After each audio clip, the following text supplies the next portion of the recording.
Library of Congress Veterans History Project. My name is Tom Liddell Jr., and I've chosen as my subject to interview for this project Tom Liddell Sr., who you see in front of you in the camera. So I'd like to start by recording some specific things about your past, your birth date, for example. June 18th, 1924. June 18th, 1924, which makes you now 78. 78 years old today. When did you go into and you served in World War II as a paratrooper, and you were drafted, do you remember about when? It was right after high school, it was 43. And you were drafted? Yes, I was. Yeah.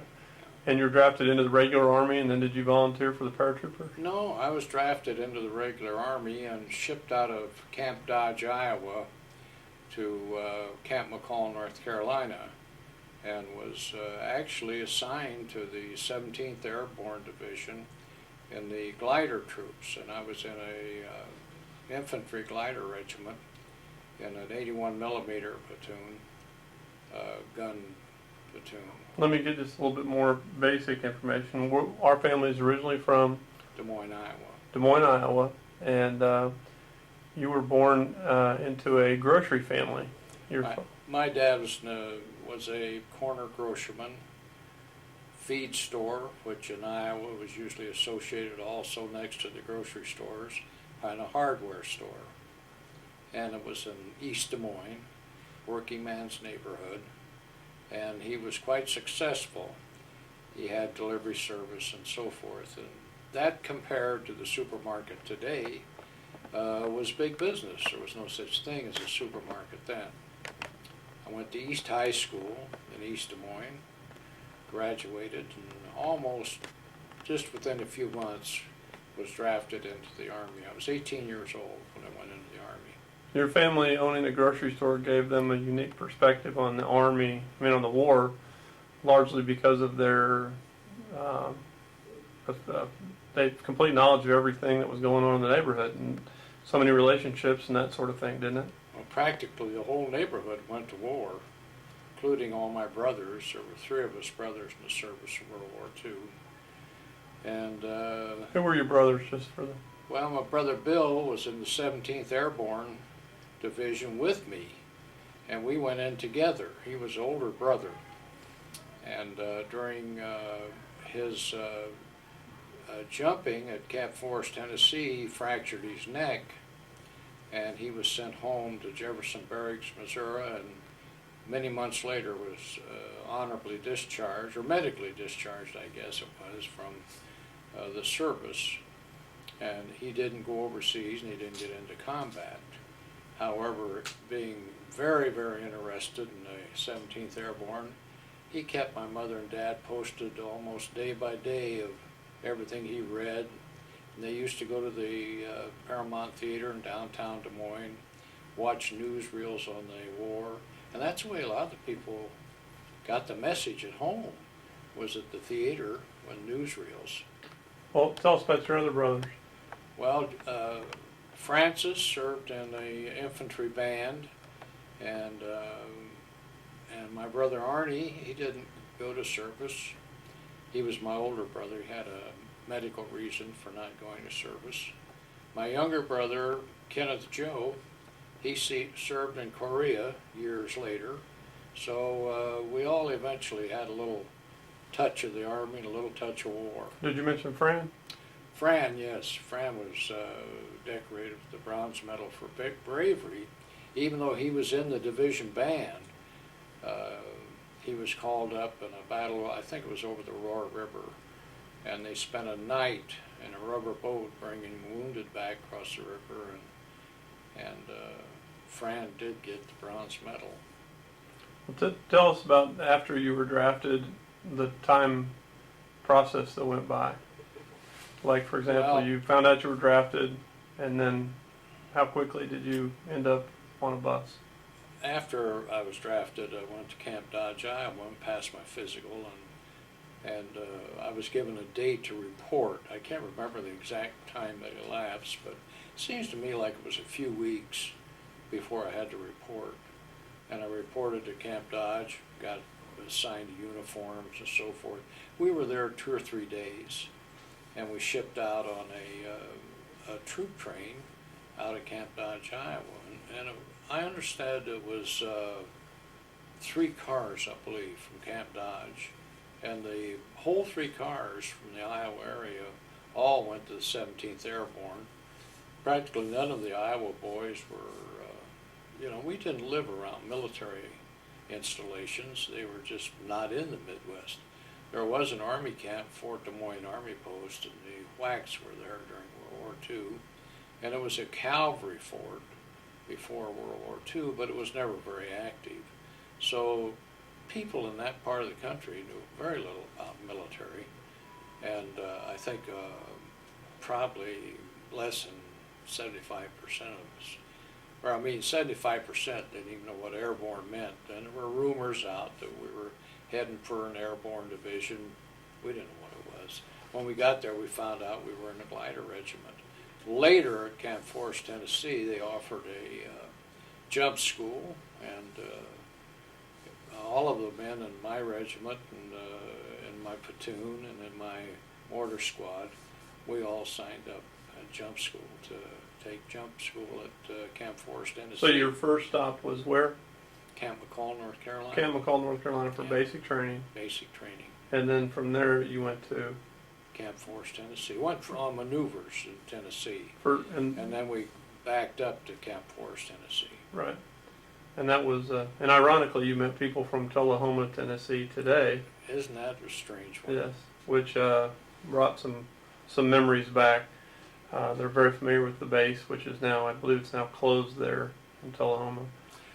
Well, we're retired now in Florida, and today my son's here with his children. One of his daughters, an outstanding soccer player, and we met this couple from Tullahoma.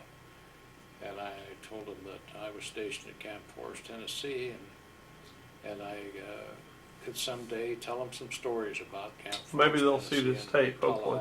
They might. Yeah. Anyway, what about your boot camp experience? Do you remember your boot camp instructor's name? Oh, yeah, Sergeant Zach, Sergeant Lamar, Sergeant John Katz. Which of those guys went on with you?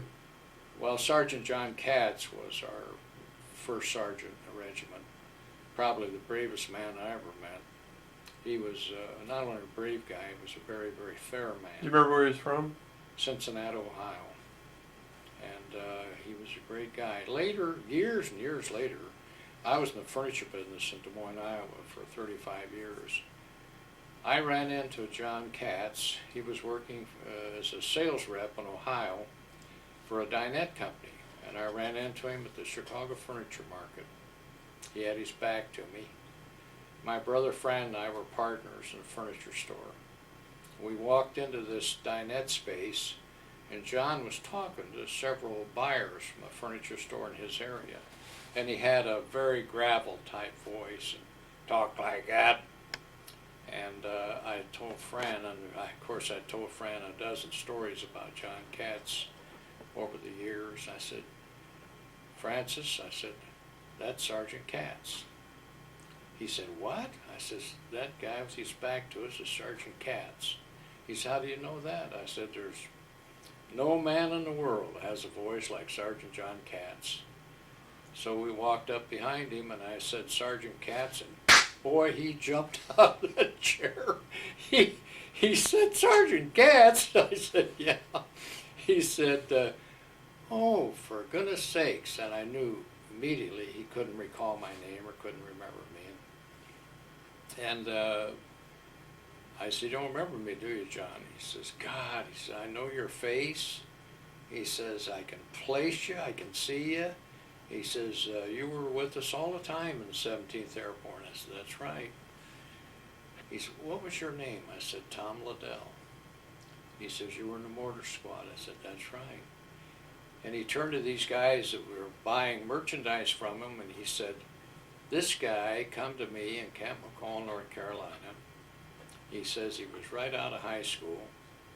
And he says, the next day I went to another sergeant I was working with, and he says, my God, I got a boy from Des Moines, Iowa today. I think he's about 12 years old.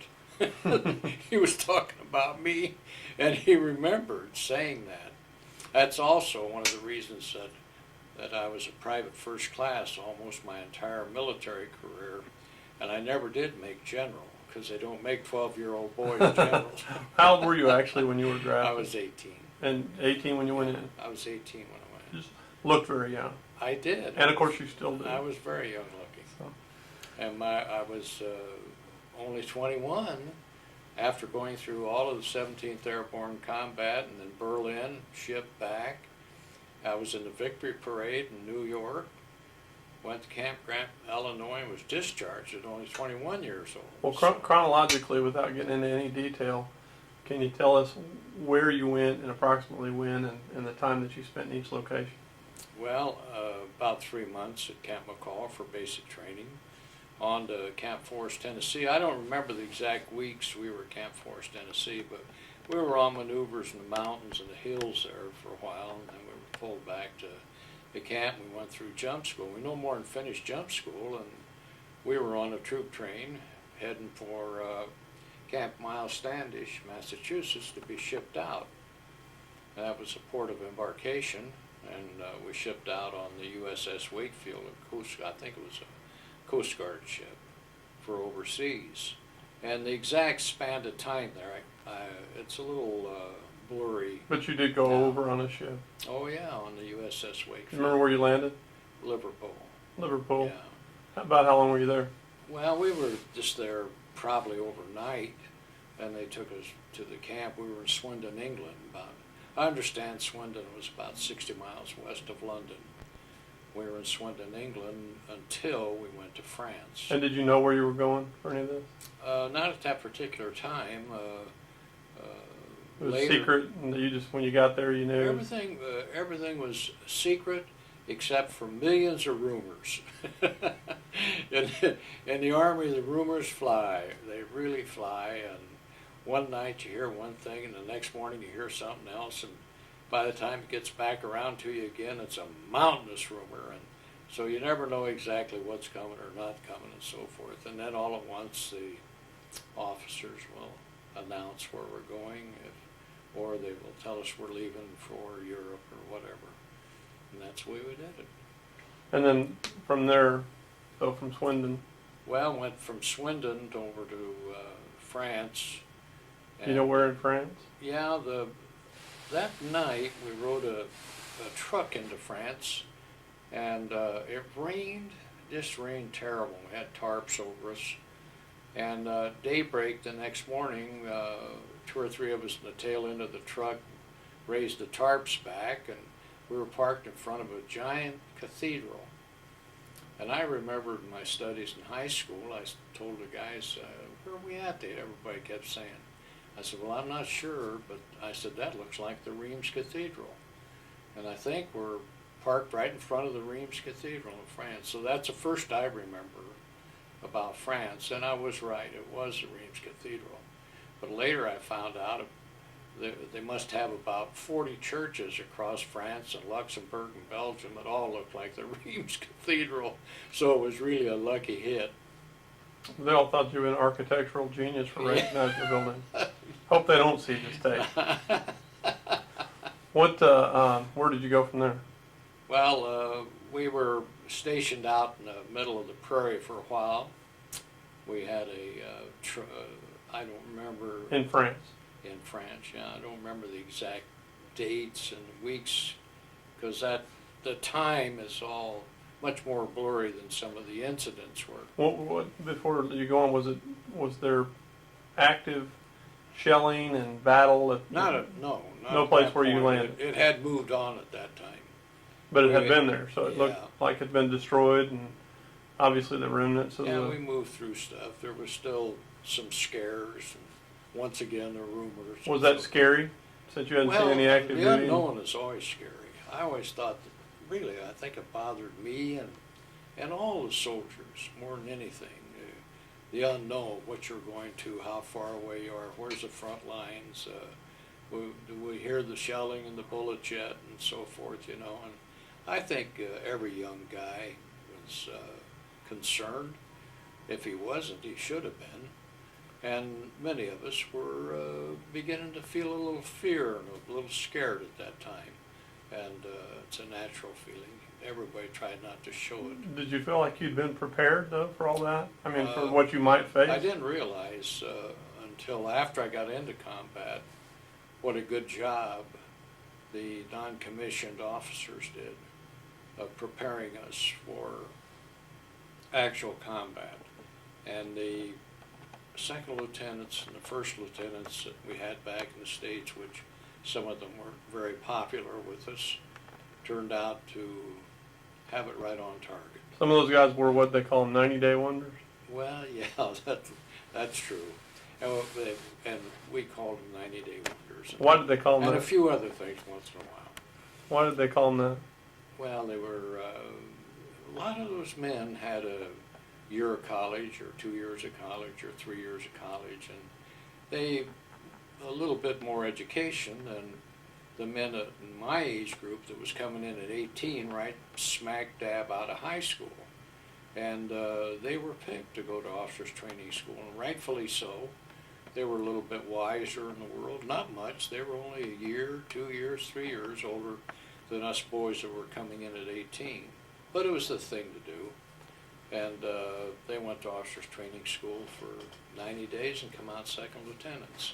Some of them were just as sharp as the West Point graduates, and some of them were duds. So these are, you're going to hear facts from me, and some of them are duds. Where did you go from France then? Well, we went through Belgium and Luxembourg. How long were you in France? Tom, I really can't tell you. I don't remember the exact dates. Months or I should have boned up a little bit. weeks more or on months, history. or do you have any idea? Oh, I suppose a month, because I think I read in a paper that I get Thunder from Heaven, belonged to the 17th Airborne Association. I read in there that we had a baptismal fire. I think it was on Christmas or 2 or 3 days before Christmas. So there was a delay there before we actually went into combat. Then from But there, once we went in, we were in it quite steady right up until the war ended. We were in campaigns in part of France. was that your first That campaign? was a baptism In France? fire, yeah. And we went to Belgium and Luxembourg. We were in Camp Forrest. Well, I was told it was right outside of Bastogne. Now, I don't know if that was 2 blocks away or 20 miles away, but I was told that we were right outside of Bastogne. And the rumors were at one time that we were supposed to go into Bastogne and help rescue the 101st, who was trapped. And the General Maxwell, the division commander, made the famous statement to the Germans when they asked the 101st to surrender, nuts, and they went on fighting. It was a terrible fight. They lost a lot of men at Bastogne, and I understood we were geared to go in there. Now, I don't know whether this is facts or not, but this is what I was told by all my buddies and everything. That was the rumors that were flying. I never did have any general walk up and whisper that in my ear, but that's the way it was. And Patton moved through us, and I believe it was Patton that moved on into Bastogne and rescued the 101st. But those men were very brave men, and they took a shellacking there. But they held on, and the war turned around right at that point. From then on, the American Army was on the move, then followed by the Battle of the Bulge, which the 17th Airborne was heavily engaged in. now you went from the 17th. Well, at the end of the war, I went into the 82nd to go to Berlin, Germany for occupation duty, but that was after the war ended. The 17th Airborne soldiers that did not qualify to go home yet, and I was single, didn't qualify at that point, went to Berlin and was on occupation duty in Berlin. Later, the entire 82nd Airborne was shipped home to participate in the victory parade down Broadway and Fifth Avenue in New York, which, by the way, was probably the thrill of my life. Ticker tape parade? Oh, yeah, it was a ticker tape parade, and thousands of people hanging out. I think the 82nd Airborne was the lead division in the parade. Hanging out the windows, is that what you... It was just unbelievable. And it was the thrill of my life. You know, I was 21 years old. I was home from World War II, and I was still alive. And you came back on the Queen Mary. I came home on the Queen Mary, and that alone was quite an event.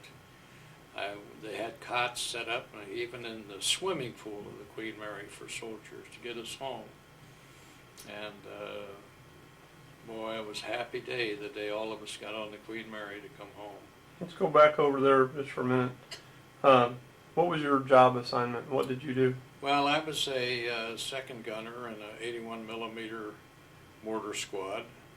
And when I got Camp Mackall for basic training, I was assigned to that regiment. Within just a few days or a week or two, I was put into that squad. And you know, that squad was together all during the war.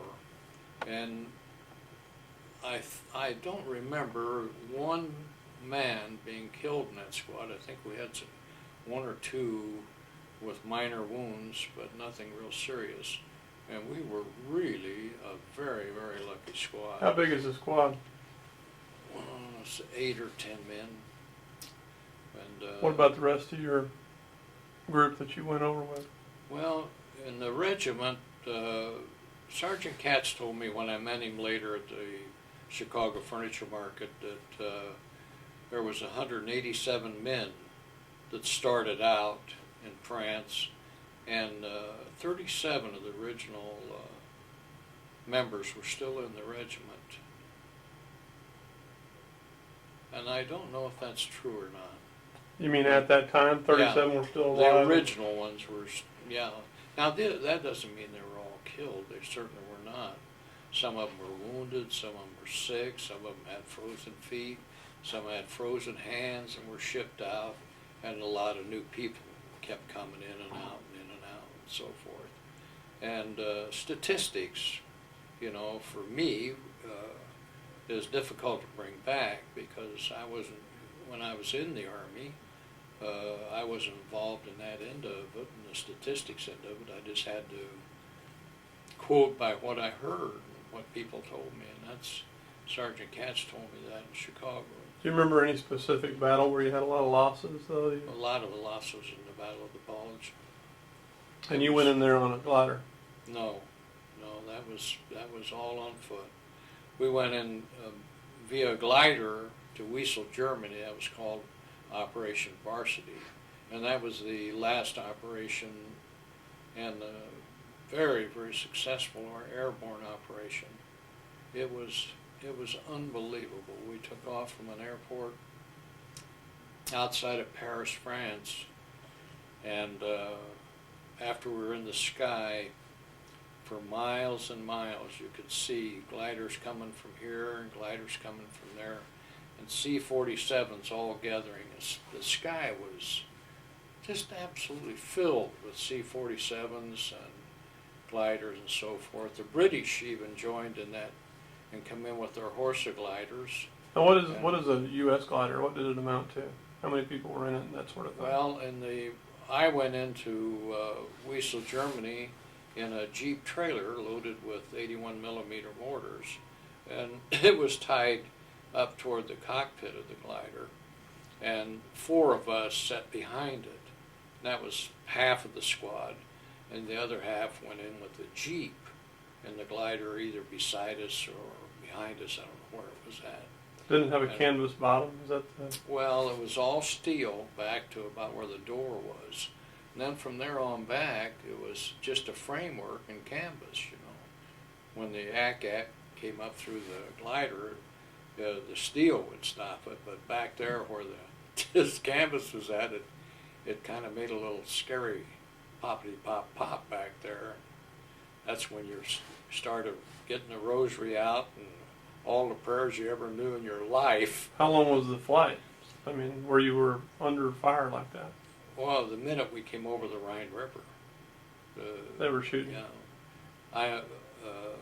I hope this is correct. I understand Berlin Sally, the night before, made an announcement on the Berlin radio that they were welcoming the 17th Airborne to Wesel, Germany. We know you're coming, and we'll be ready for you. Didn't you say that it was so thick that you'll be able to walk down on it? Oh, almost. Isn't that what they? That's true. That's true.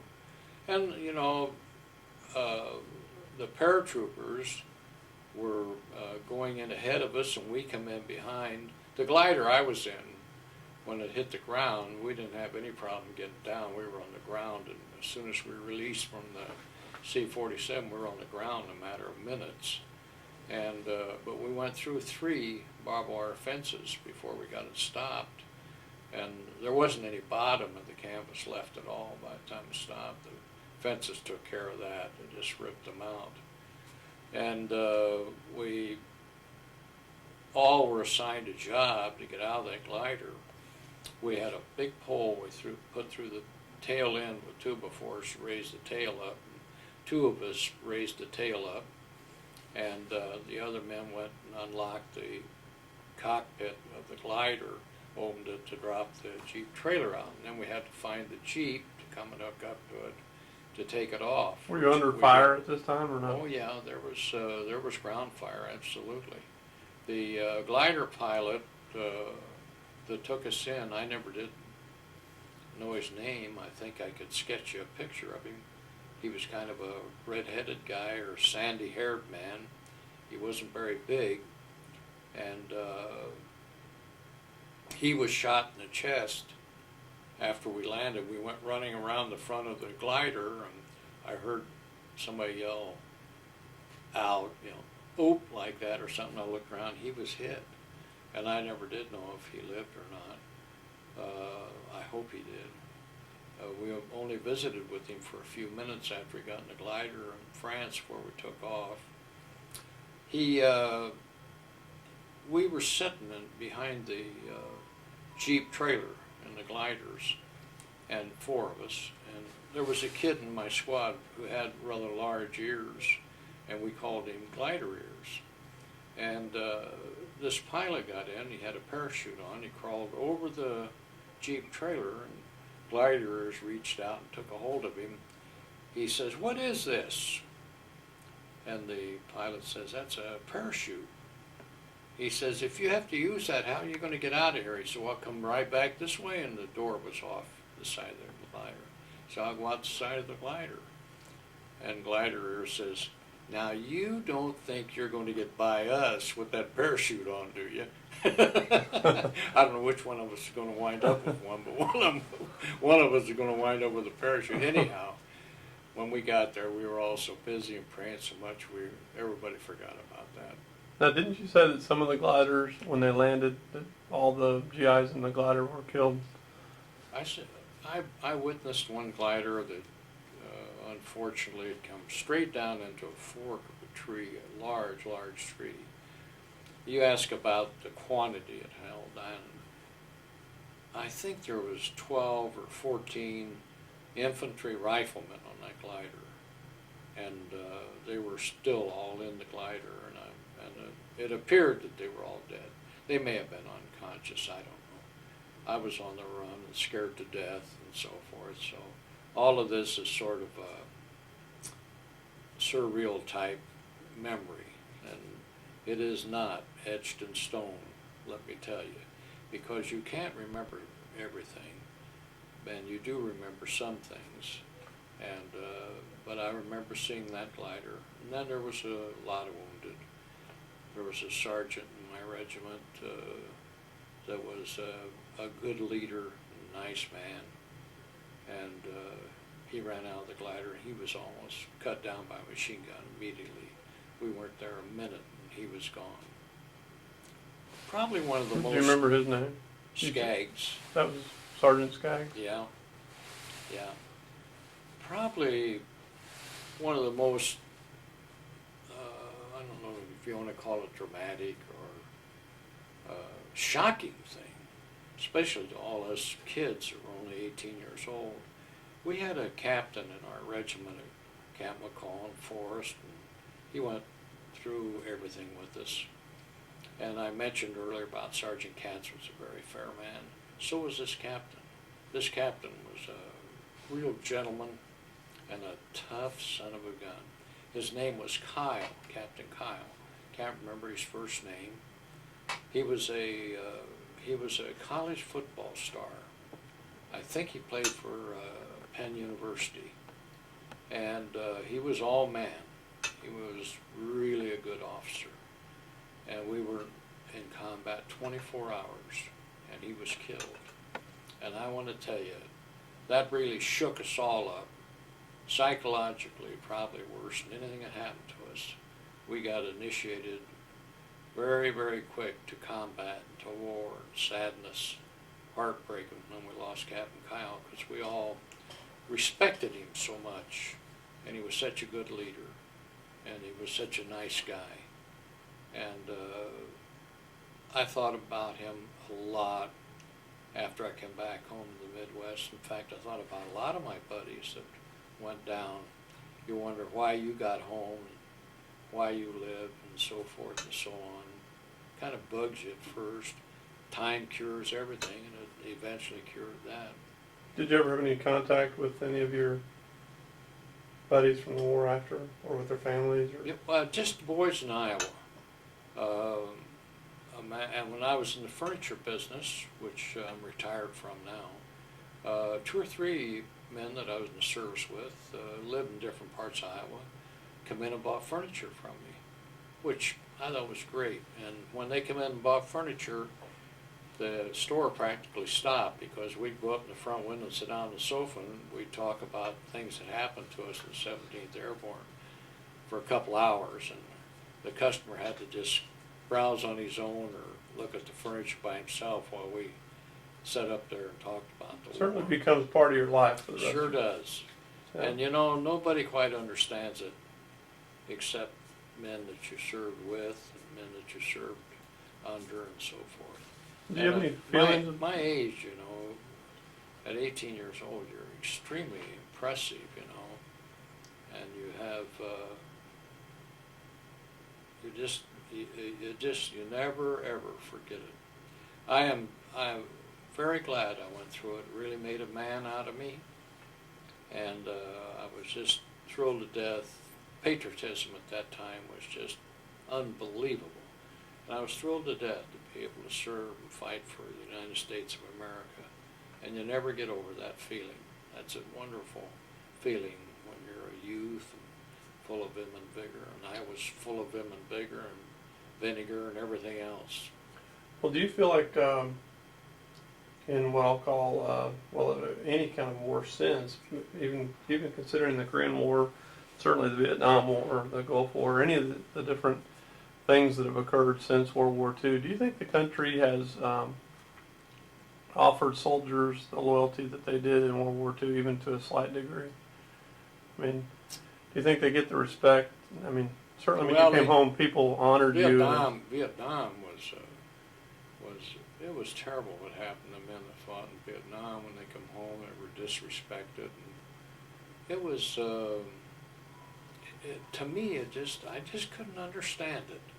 And I don't understand it to this day, how American people could be that way with their soldiers. No matter how they feel politically about the war, or no matter how they feel whether the decisions are made right or wrong and so forth, those boys that went there were military boys that chose that, or were drafted and went there, just like World War II.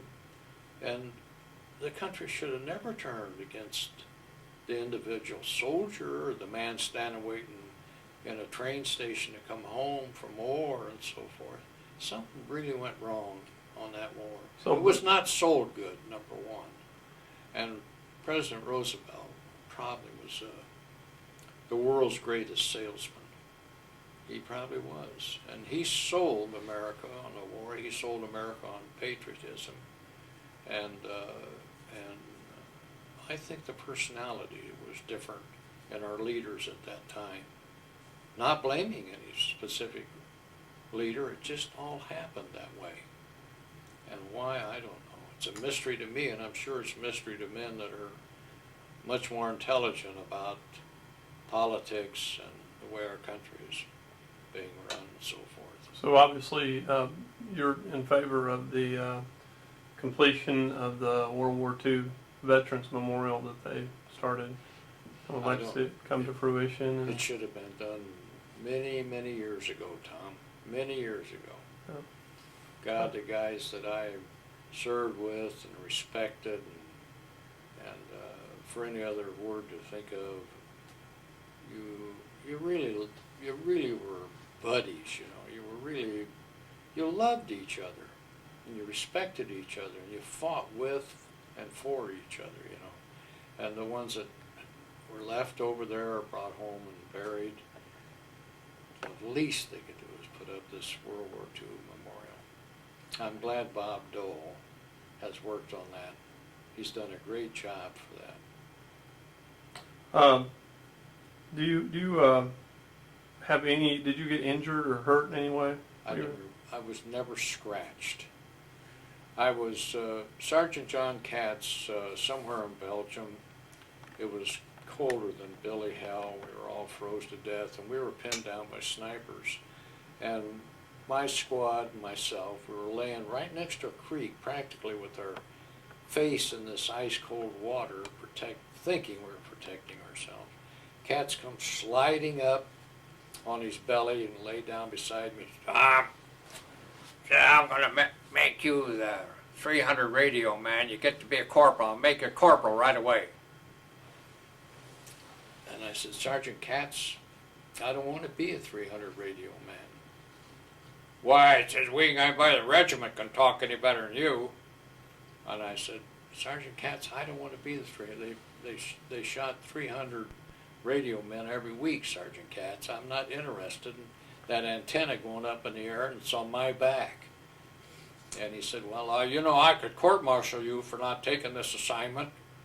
And I said, well, you'd look like hell court-martial me after all the combat I'm in, and I'm still alive, and all I want to do is live. And I says, now let me tell you something, John. I called him John later, because I did lots of business with him through the years after we met in Chicago. But anyhow, I said, let me tell you something, Sergeant Katz. When I am scared, and I'm scared 90% of the time in combat, I can't talk. Now I said, wouldn't I make one hell of a 300 radio man? I don't know what that was. Someday I'm going to personally kill you. John probably saved more lives. One time he was distributing us around a wooded area in the Camp Forrest, and I got behind a tank and dug my foxhole, and they started shelling, and John had been real busy, and he come running over. He says, let me in, Liddell. I said, no, you told us at Mackall, first thing you do is dig your foxhole. And I said, Sergeant Katz, you didn't dig your foxhole. He said, God damn you, you let me in. I said, okay. I said, you can get in. I said, sit on my shoulder. I said, I don't want you to shove me over because my head will go up and I may get killed. And I said, all I want to do is go home to Des Moines, Iowa, alive. And I used to say that 2 or 3 times, when he come down by me in the creek, he come down by me in the creek to make me a corporal and give me this radio. I told him, I said, Sergeant Katz, all I want to do is go home to Des Moines, Iowa, alive. That's all I want to do. And I said, so far I've done a good job of it. And later, after we met at the Chicago Furniture Market, he talked about me. His memory come back about me, and he talked about me. He said, boy, this kid was controversial. He says. Well, what about any POWs on either side? Do you know of any guys that were in your units? Well, let me tell you one story about myself. Jack Danley, a boy from Des Moines, and myself, and another kid in my squad, we went into a barn somewhere during the Battle of the Bulge. And we were kicking around the hay up in the top of the barn, and 3 German soldiers stepped down the hay and put their hands up, scared the hell out of us. So you captured 3 We German. captured 3 we're three scared Iowa boys captured 3 German soldiers, and thought we were going to shoot them. And we said, well, we're not going to shoot you. So we took them down out of the hay mountain, turned them in and so forth. Later in Mülheim, Germany, I was coming across a bridge with my squad as we were coming into Mülheim, Germany. And at the other end of the bridge, there was some kind of a real fracas, a whole bunch of loud talking and everything. And this German soldier was shaking his hands and everything. And he walked up to me. And I thought, what does he want? You know, and so he turned around to a German soldier who could speak English and told him to tell me. He says, you captured this man in a hay mound, and he says, you didn't shoot him, and he wants to tell you thank you. So I met that guy twice. He remembered me. He remembered me, right. I would remember you. I'd remember me too. Yeah. Well, funny things happen, you know. Any Americans War that you know? War wasn't always life and death. War wasn't always total fright, even though you had it most of the time. But we also had some things happen that were good sense of humor and so forth. We were brought back from the front lines for R&R, and they showed us a movie in a kind of a warehouse or a store, and it was called Two Sailors and a Girl. I think it was Van Johnson and Judy Garland. And we had been brought back a couple times. We've seen this show about 6 times. And there's about 300 guys in this store, you know. And we've seen the show so many times, all 300 guys would do the lines. And say, well, if I could have that warehouse across the street there, Judy Garland, Van Johnson was supposed to be in New York, I would just put a USO center in there, and all of these soldiers would quote these lines, and it become just so, it was so much better than the movie. It was funny. All right, we're back, and today is Monday now, so we're a day later, and we're back talking about Tom Liddell, World War II experiences. I'd like to start by asking you a question about correspondence. How did you do talking to your family? Did you ever get to talk to them on the phone, letters, how frequently, that sort of thing? After I went overseas, I just wrote V letters home. And What's a V letter? A V letter is a condensed letter that the government used during World War II, and V-mail they call it. And you could say very little. You put a couple sentences in there, and the most you said to them, I'm somewhere in Europe, and that's about it. And you told them you were okay and everything was fine and so forth, because you didn't want your mom or dad or your wives or whatever back home to worry about you. How was the food? Well, we ate K rations about 75% of the time, and that's very close to, today they have a lot better dog food than those K rations were. But we did occasionally get a hot meal. They brought them up in trucks and fed us in the streets of, when we were winding down the war in Germany. They would set them up in the streets, and we would go through a chow line and get some hot food, which was great. Once in a while we'd go back for R&R. When we went back for R&R, we were fed well. Occasionally everybody got A ill. lot better than cave rations, I'll tell you that. Wasn't there a story about Turkey one time? Everybody got sick? Oh, that was back in France. I can't remember if it was Thanksgiving or Christmas. We had turkey. It was a great dinner, except the turkey was bad, and the soldiers began to fall over just like rocks. They would just drop, and everybody was extremely sick, and the slit trenches were very busy at that time, and there was upset stomachs, and I think half the division became very ill. What about almost cured me on eating turkey. what about leaves? Did you get any? How many leaves did you get during the time that you were there? I didn't get any leaves after we went into combat, except we'd come back for R&R, and that was it. When we were back in the tents outside of Paris, preparing for a varsity operation to go over the Rhine River into Wesel, the men got to go in for weekends in Paris, and when my weekend was ready to go, we left to go across the Rhine, and I missed the Paris trip, but that's a story of my life, so I didn't cry over it. I got there later in life anyhow. What did people do for fun? I mean, I know that there wasn't much fun there, but like if you had breaks, did they play baseball, football, soccer? We had sports. We played catch and attended movies. Usually it was the same movie over, as I mentioned earlier, about Betty Grable.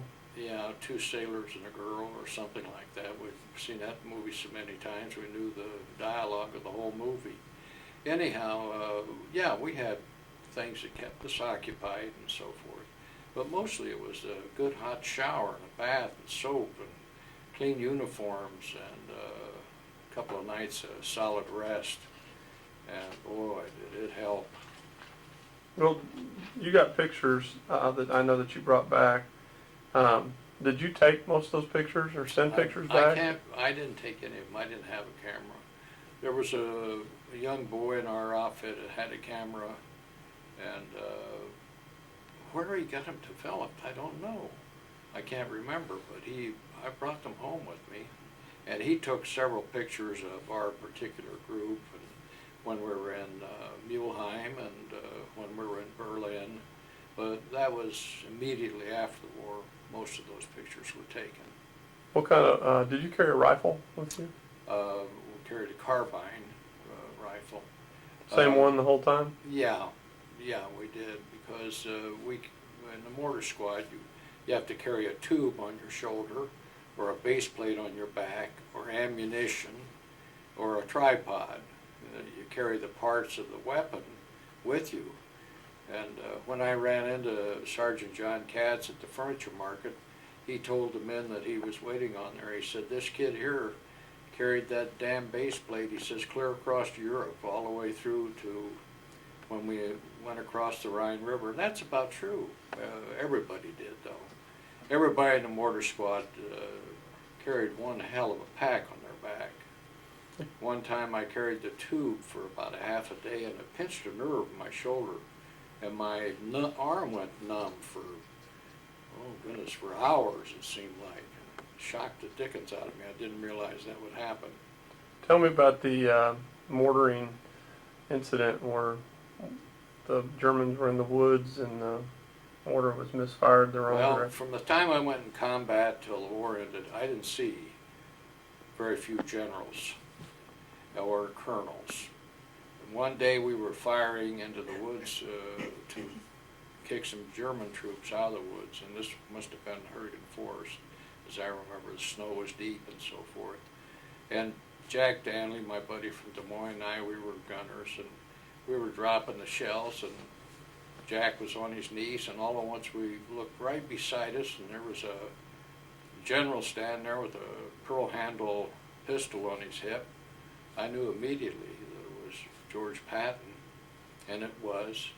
And he had binoculars. He didn't say one word to us at that time, and shocked the daylights out of us when we turned. He was about 10 inches from us. And we made a mistake. We got so excited seeing him there. We traversed the gun straight across. And the shells followed the Germans across an open field, because the minute that first shell fell, they knew that 8 more was coming right in behind it. Into the woods. Yeah, he got out. They got out of there and ran across the pasture. And these shells, by our mistake, followed them across there. And Patton looked down at us, and he put his hand on Jack Danley's back, and he said, "Good firing, man." He says, "Really good firing," and he left. I don't think he realized that we had just made a terrible mistake, but it looked great. It followed those German soldiers right across the field. So you just actually reversed what you were supposed to do. So anyhow, I seen Patton for about 5 minutes or less, and that was unusual, though. You didn't see very many major officers up on the front, and but that was exciting. Any other stories that you can think of, that funny things that happened, or? Well, we started out for Berlin, and the boxcar we were riding in was filled with snow, salamander heater turned over and caught fire. We had to bail out, and the door jammed, the sliding door on the boxcar. We could only get it open about 18 inches, and we started bailing out. We were strung all along the railroad tracks, and this car was completely on fire.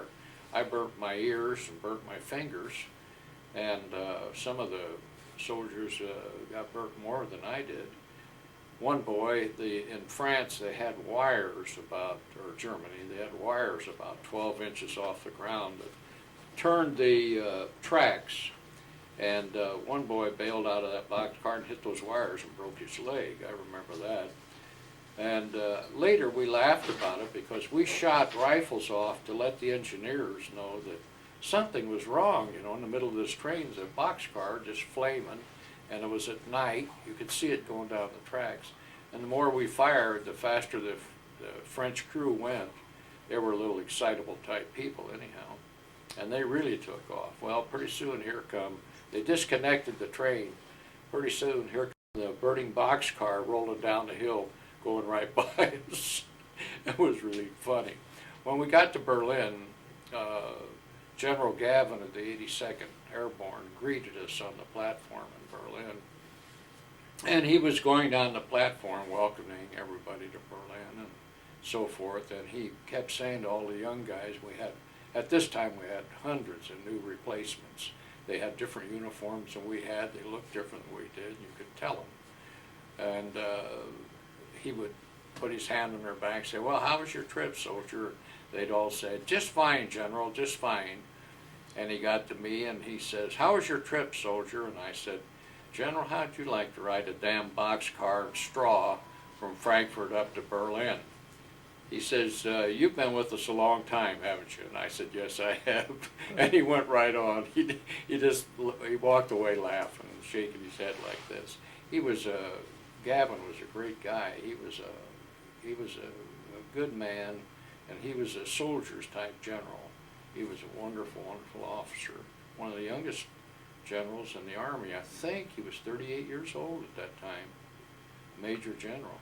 Well, to kind of summarize your experiences in the war, probably the best way to do that is to state the fact that I'm here to do this interview, being your son, and that you've been very successful and prolific since you made it home alive, which very few people did. What's the history of your family now as far as post-war history? Well, let's stop the 17th Airborne talk and let's talk a little bit about that. I come home and was offered a college education by the government, the GI Bill of Rights, and I took advantage of it. I attended Drake University in Des Moines. Later, I transferred to Palmer College of Chiropractic in Davenport, Iowa, and I became a chiropractor. I practiced 3 years and a half in Reno, Nevada, and I sold out my practice. I worked hard getting it built up, got it built up to where I could make a living. And I sold it out and would come back to Des Moines, and I joined my brothers in the furniture business. And I was in the retail furniture business with my brothers for 35 years in Des Moines. I married, I was 28 years old when I married, and I have 6 children, and I have 1 stepson. My first wife passed away with a heart attack several years ago now, and I remarried 16 years ago. And I've been a very fortunate man. I got a good education from the service, from the GI Bill of Rights. It really set me up great for the business world.